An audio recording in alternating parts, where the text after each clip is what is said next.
क्या ओठो ओठो बोल रहे हो? अच्छा भला विवाह हो रहा था, किंतु ये युद्ध छेड़ दिया। क्या? हमने छेड़ा युद्ध? नहीं नहीं, हमने छेड़ा है युद्ध सर उठा के। अब आइए, यदि आपको हमसे भय नहीं लगता तो कीजिए हमसे युद्ध। जालम से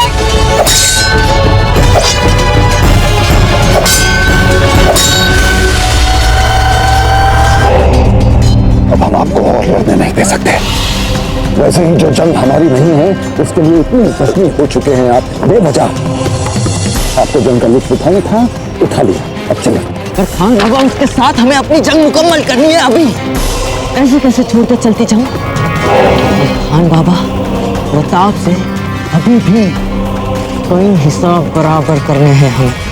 नहीं, नहीं, इसमें जितना खतरा है वो उतना मुनासिब नहीं है।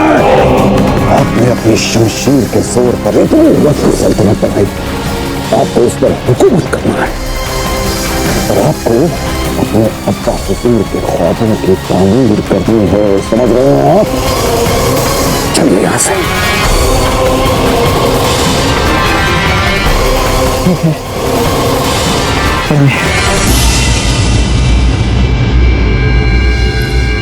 हमारी नियति को, हमारी सफलता और हमारी प्रसन्नता से मानो चिढ़ है। जब भी कुछ अच्छा होने वाला होता है, न जाने कहां से उसमें बाधाएं आ जाती है। मारवाड़ से युद्ध हो रहा है, कुंवर प्रताप सेनापति बनके मारवाड़ के सामने, और पूरी संभावना है, पूरी संभावना है कि कुंवर प्रताप की मृत्यु हो सकती है। पर हम तो चैन से प्रसन्न भी नहीं हो सकते। उसमें भी बाधा हमारी प्रसन्नता पे ग्रहण लगाने आ गई है वीर भाई। अब राणा जी को वश में करने के लिए हमें वीर भाई से प्रतिस्पर्धा करनी पड़ेगी।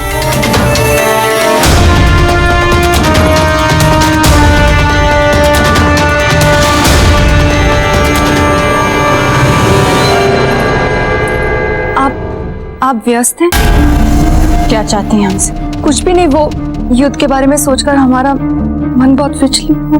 आग लगाने के बाद राख से डरने का अभिनय शोभा नहीं देता। देखिए, यदि आप यहाँ सहानुभूति की आस लगा कर आएंगे तो आपने सही द्वार नहीं खटखटाया। चली जाइए।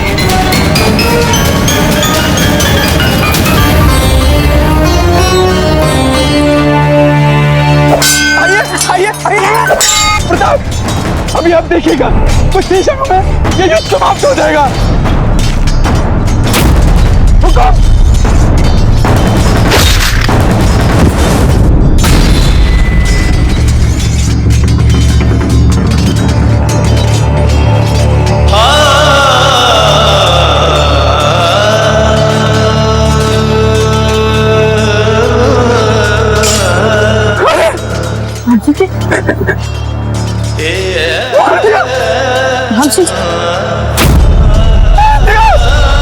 राम सिंह जी को मार दिया।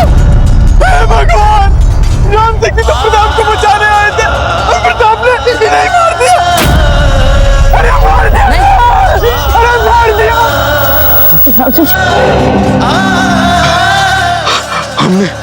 हमने मुगलों को मार्ग नहीं दिया था, उनके सैनिकों को मार्ग नहीं दिया था। तुम्हारे अपने ही घर में गद्दार है प्रताप। आज जो युद्ध हुआ उसके लिए जिम्मेदार है मारवाड़, जिन्होंने खुद यहाँ तक पहुँचने का महफूज रास्ता दिया। इसका मतलब ये उस अकबर की चाल थी, मेवाड़ और मारवाड़ के बीच युद्ध करवाने के लिए।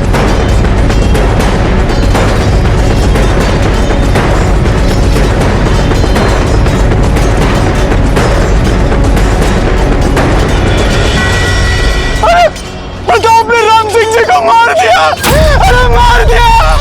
राम सिंह, कुंवर प्रताप को पकड़ लो।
लड़ सकते,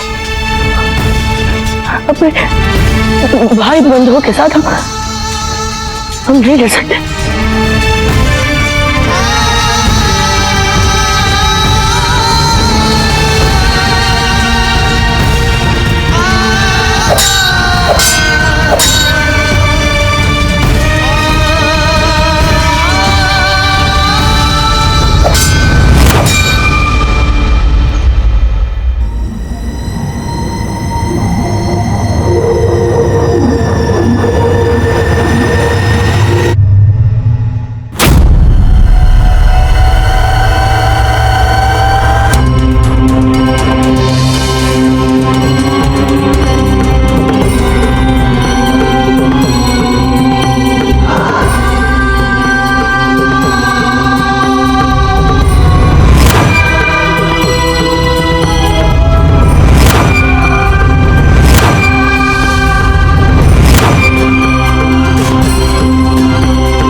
यही शिक्षा दी थी गुरुवर ने आपको कुंवर प्रताप?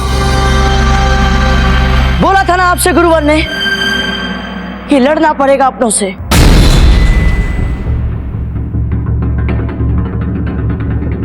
हाथ नहीं कांपने चाहिए आपके कुंवर प्रताप।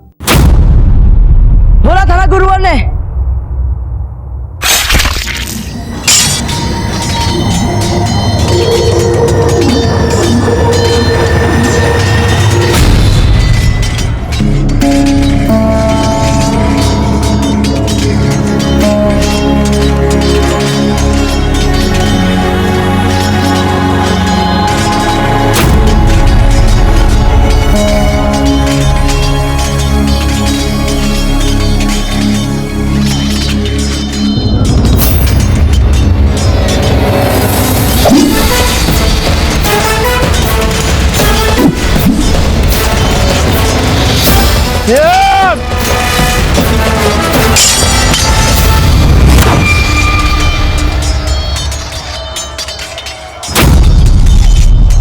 हमने मुगलों को मार्ग नहीं दिया था, उनके सैनिकों को मार्ग नहीं दिया था। सारा षड्यंत्र था उस धूर्त मुगल का। उसी ने हम में मतभेद पैदा की, ऐसी स्थिति बना दी कि हम आपस में लड़ रहे हैं। हम अपने भाई बंधुओं से लड़ नहीं सकते, हम नहीं लड़ सकते। रुको!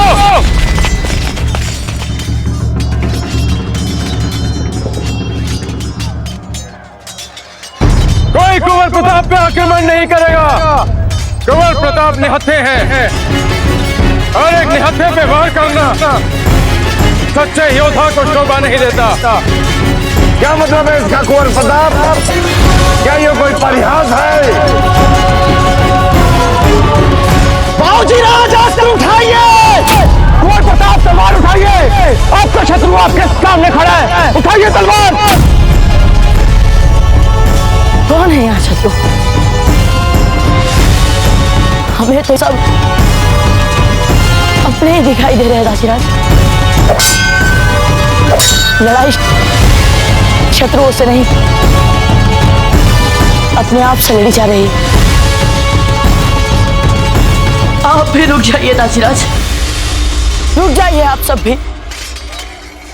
अपने ही भाई बंधुओं को मारकर क्या प्राप्त होगा हमें?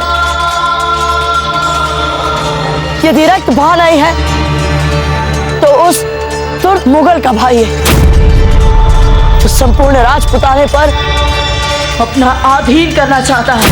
वो हमारी मातृभूमि, हमारी धरती हमसे छीन रहा है।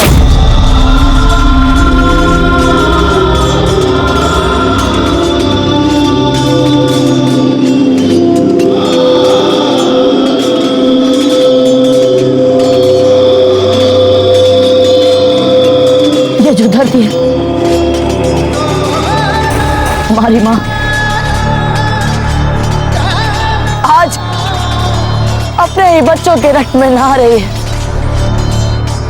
यदि हम ऐसे ही आपस में लड़ते रहे तो कोई और हमारी फूट का लाभ उठाता रहेगा।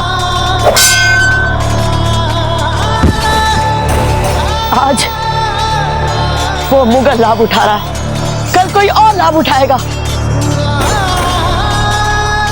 रोक दीजिए ये युद्ध, फेंक दीजिए हथियारे। यहाँ तक आके पीछे नहीं हट सकते कुंवर प्रताप।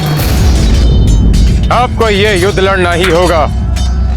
ये युद्ध करना ही आपका धर्म है। क्षमा करें गुरुवर, किंतु हमें धर्म की ऐसी परिभाषा स्वीकार नहीं है। बाहरी आक्रमणकारियों को लाभ पहुंचाने वाले इस युद्ध को हम धर्म युद्ध नहीं मान सकते। सैनिकों, हम आपके सेनापति प्रताप कह रहे हैं, रोक दीजिए ये युद्ध, फेंक दीजिए हथियारे।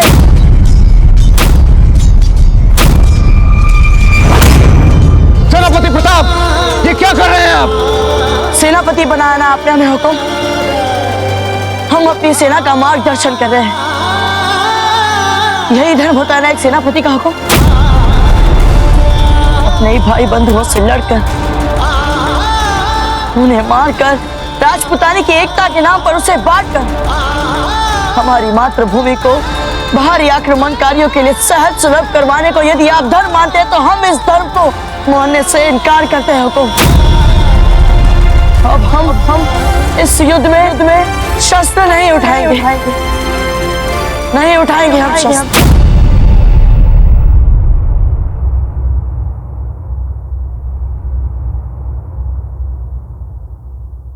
चाहते तो हम भी राजपुताने की एकता ही थे। अपनों के मारने वाला युद्ध हमें आरंभ से ही व्यर्थ लगता था। वैसे एक बात कहें कुंवर प्रताप, सही निर्णय चाहे देर से ही क्यों ना लिया जाए, निर्णय वो सही ही रहता है। राजा मालदेव, अपने बंधु भाइयों को मारने वाले इस युद्ध से हम भी इनकार करते हैं।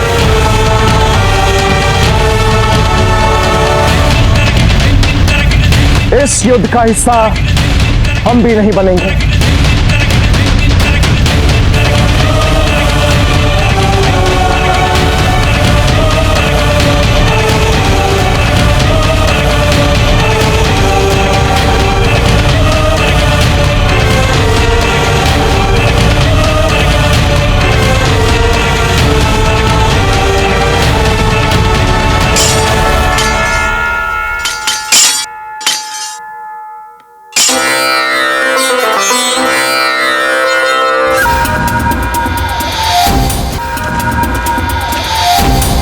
प्रताप, हम आपके इस नाटक से प्रभावित नहीं होने वाले हैं। तलवार उठाओ, अन्यथा मरने के लिए तैयार हो जाओ। राजा मालदेव, कुंवर प्रताप सही कह रहे हैं। इनकी बात को समझने का प्रयास कीजिए। राणा उदय, ये बात आपने पहले क्यों नहीं सोची जब आपने हमारे साथ छल किया? कुंवर प्रताप, आप तलवार उठाइए और एक सच्चे योद्धा की तरह हमसे युद्ध कीजिए।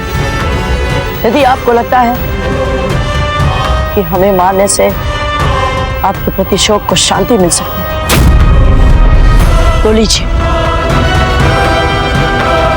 हम आपके सामने प्रस्तुत है राजा मालदेव जी।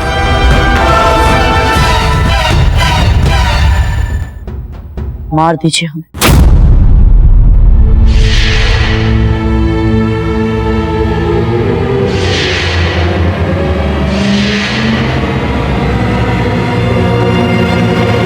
हम आप पर चलाने के लिए शस्त्र नहीं उठाएंगे राजा मालदेव जी। हम इस तरह चुपचाप देखते नहीं रह सकते।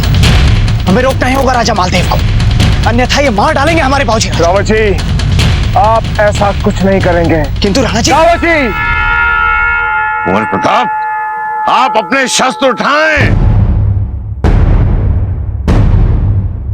हम आपको बहुत समय दे चुके हैं, इसके पश्चात आप हमें दोष ना दें।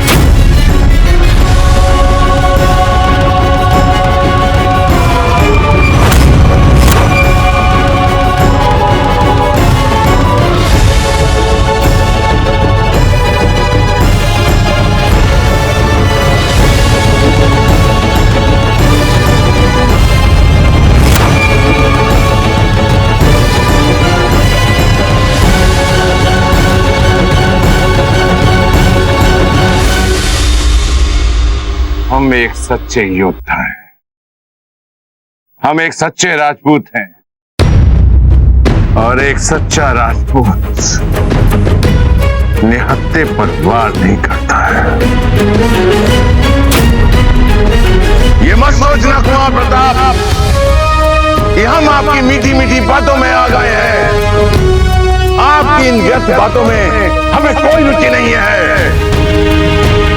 धोखा आपके पिता ने दिया है,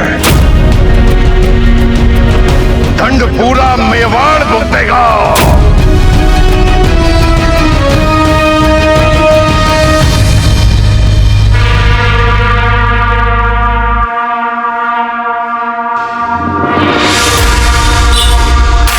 सूर्यास्त की घोषणा हो गई है। आज का युद्ध यहीं समाप्त होता है। कल सूर्योदय के साथ हम फिर इस रणभूमि में मिलेंगे और कल इस बात का ध्यान नहीं रखेंगे कि किसने हथियार उठाया है और किसने नहीं।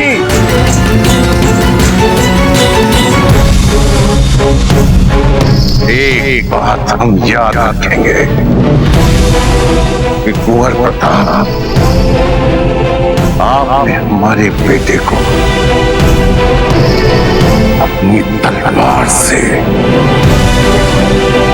मरणासन की अवस्था में ले आए।